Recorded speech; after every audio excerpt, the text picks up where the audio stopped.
Hello guys, this is your coach na police. Ayun, welcome back po sa ating next segment. Ayan, magbibigay po tayo ngayong araw na to ng tips para sa ating mga kabayan na mahilig mag-alaga po ng mga fighting cocks at day-old chicks. Ayan, kung kayo po ay magta-travel kasama itong mga fighting cocks at day-old chicks, ito po ang ating mga basic requirements na kailangan i-present dito sa ating mga paliparan. Unang requirements po, which is Veterinary Health Certificate from Bureau of Animal Industry and National Veterinary Quarantine Services Division.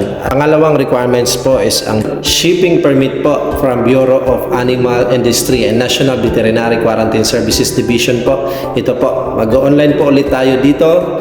Tatagal lang po ito ng 3 days. Kapag po natanggap nyo na po yung confirmation galing sa Bureau of Animal Industry, ipiprint nyo na po yun at i-present nyo ulit sa ating quarantine officer dito sa ating mga paliparan. So may additional requirements din po sila. Dapat po may katunayan po tayo na negative po sa avian influenza result po ang ating mga alagang fighting cocks at day-old chicks.